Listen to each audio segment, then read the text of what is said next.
এবারের প্রশ্নটা পুরুষদের মধ্য থেকে। আমার নাম নোমান, আমি ইন্টারনেট ট্রাভেল আর মার্কেটিং এর উপরে কাজ করি। আমার প্রশ্নটা এখনকার সময় সবচেয়ে শক্তিশালী মিডিয়া নিয়ে, অর্থাৎ বিভিন্ন সিনেমা। এই সিনেমাগুলো বানাচ্ছে হলিউড, বলিউড, ললিউড আর এখন সম্ভবত ডলিউড এই দুবাইতে। আর এই সিনেমার মাধ্যমে তাদের কথাগুলো পুরো পৃথিবীতে ছড়িয়ে পড়ছে। প্যাশন অব দ্য ক্রাইস্ট এরকম একটা সিনেমা যেখানে যীশু খ্রিস্টের কথা বলা হয়েছে। সিনেমার ডায়লগগুলো তো হিব্রুতে। এখন আমার প্রশ্নটা হলো, খ্রিস্টান ধর্ম যা প্রচার করে আর তার সাথে এর কতখানি মিল আছে, আর কোরআনের সাথে এর কতখানি মিল আছে? অবশ্য কখনোই পুরোপুরি মিলবে না, তবে লোকজন পৃথিবী জুড়ে এই সিনেমাটা দেখছে আর এটা তাদের মনে গেঁথে গেছে।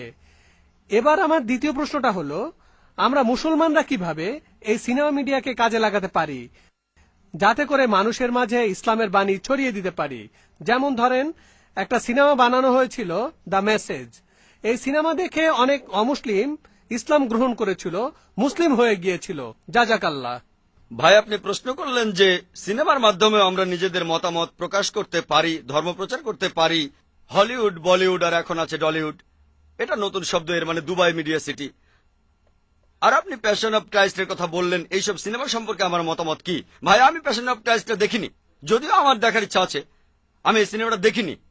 সাধারণত আমি সিনেমা দেখি না, তবে এই সিনেমাটা দেখার ইচ্ছা আমার আছে।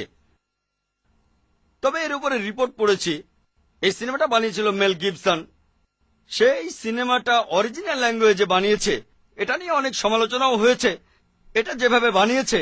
আর সিনেমাটা কিছুটা ইহুদিদের বিরুদ্ধে ছিল। এসব ব্যাপার নিয়ে অনেক হইচই হয়েছে। তবে এই সিনেমাটা নেগেটিভ সেন্সে জনপ্রিয়ও হয়েছে, যেহেতু এখানে নেগেটিভ কথা বলা হচ্ছে। এটা বক্স অফিস হিট করেছিল।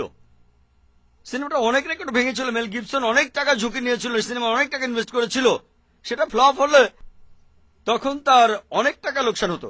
সিনেমাটা হিট করেছিল, আর সিনেমাতে অনেক সঠিক জিনিস ছিল, অনেক কিছু ভালো। ইসলামিক দৃষ্টিভঙ্গির সাথে মেলে, আবার অনেক কিছু মেলেও না। আপনার দ্বিতীয় প্রশ্নটা ছিল মেসেজ সিনেমাটা নিয়ে। আমি এই সিনেমাটা দেখেছি। এটা বানিয়েছিল মোস্তফা আক্কাদ। অ্যান্থনি কুইন অভিনয় করেছিলেন হামজা হিসেবে, আল্লাহ তাকে শান্তিতে রাখুন। সিনেমাটা তখন বানানো হয়েছিল খুবই সুন্দরভাবে। আর আমি বলবো যে ইসলামিক লাইনের সিনেমার মধ্যে এটা একটা শ্রেষ্ঠ সিনেমা। আলহামদুলিল্লাহ, সিনেমার হিরোকে না দেখিয়ে, নবীজি মোহাম্মদ সাল্লাল্লাহু আলাইহি সাল্লামকে না দেখিয়ে, তার কোনো ছবি না দেখিয়ে, তার কণ্ঠস্বর না শুনিয়ে, আলহামদুলিল্লাহ, সিনেমার সব ঘটনা মোহাম্মদ সাল্লাল্লাহু আলাইহি সাল্লামকে ঘিরেই হচ্ছে, কিন্তু তাকে দেখানো হচ্ছে না, কণ্ঠ শোনানো হচ্ছে না। একবার শুধু তার উঁটা লাঠিয়ে দেখানো হয়েছে, এই। কিন্তু সেখানে ক্যামেরা যে অ্যাঙ্গেলে ধরা হয়েছে, যে যখন নবীজি ঘুরে অন্য কোনো দিকে তাকাচ্ছেন তখন ক্যামেরার অ্যাঙ্গেলটাও সেদিকে যাচ্ছে। ডিরেকশন অসাধারণ। এটা একটা মাস্টারপিস। আর এরকম ভালো সিনেমা আমাদের আরো প্রয়োজন। তবে এই সব সিনেমার বাজেট অনেক, কয়েক মিলিয়ন ডলার লাগে, লক্ষ লক্ষ ডলার। এই বাজেটের ব্যাপারটা আছে। কিন্তু সিনেমাটা ব্যবসা সফল ছিল। মোস্তফা আক্কাদ তারপর আরেকটা ফিল্ম বানিয়েছিলেন, নাম ছিল ওমর মুক্তার। এটা ঠিক পুরোপুরি ইসলামের কথা বলছে না, একজন মুসলিমের কথা বলছে। আর এই সিনেমাটাও বক্স অফিসে হিট করেছিল। এরকম সিনেমা আরো দরকার। তবে খেয়াল রাখতে হবে সেটা যেন শরিয়া মেনে হয়, কোরআন আর সুন্নাহ মেনে। যেমন আমি মনে করি না যে মেসেজ সিনেমাটার সবকিছুই ঠিক।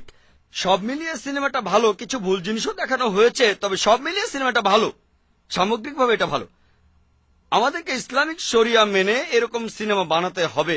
কোরআন আর হাদিসের বিরুদ্ধে যাব না, শরিয়া মেনেই বানাবো। শুধু সিনেমায় নয়, আমাদের নাটক বানাতে হবে, সিরিয়াল বানাতে হবে, ডকুমেন্টারি বানাতে হবে।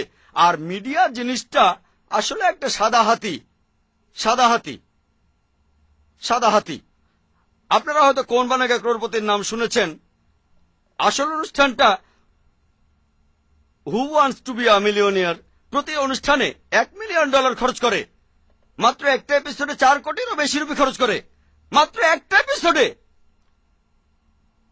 45 থেকে 50 মিনিট। বোম্বেতে লেবার কস্ট অনেক কম, তবে অমিতাভ বচ্চন এক্সপেন্সিভ। তাহলে এইসব ক্ষেত্রে বাজেটে বাধা আছে। যাদের এইসব খরচ বহনের সামর্থ্য আছে তারা যদি স্পন্সর করেন, তাহলে এমন ফিল্ম বানিয়ে আমরা ইসলামকে প্রচার করতে পারি। তবে আমি বিশ্বাস করি মাকরুম মাকারাল্লাহ ওয়াল্লাহু খায়রুল মাকারিন। হলিউডে একটা সিনেমা বানানো হয়েছে, দ্য কিংডম অব হেভেন। সিনেমাটা বানিয়েছেন খুবই বিখ্যাত একজন ডিরেক্টর, আর তিনি এখানে দেখিয়েছেন কিভাবে ক্রুসেডাররা আক্রমণ করে হাজারো মানুষকে হত্যা করলো। আর তারপর সালাউদ্দিন হিরো তিনি আসলেন, তাকে এখানে হিরো দেখানো হয়েছে। এই ব্যাপারটা নিয়ে পশ্চিমা মিডিয়ায় খুবই হইচই হয়েছিল যে এমন সিনেমা কিভাবে বানালো। সে একজন খ্রিস্টান, সে তার সিনেমায় আসল সত্যি কথাটা তুলে ধরেছে। তবে এই ব্যাপারটা পশ্চিমারা হজম করতে পারেনি, খুবই হইচই হয়েছিল। তবে যেহেতু সিনেমা ডিরেক্টর ছিলেন খুবই বিখ্যাত, আলহামদুলিল্লাহ এতে করে খুব বেশি একটা ক্ষতি হয়নি। তাহলে একজন অমুসলিম এমন সিনেমা বানিয়েছে। আমি যদিও সিনেমাটা দেখিনি, তবে নিউজ রিপোর্ট পড়েছি যে সিনেমাটা খুবই সুন্দর। এখানে তুলনামূলকভাবে অনেক সত্যিই বলা হয়েছে।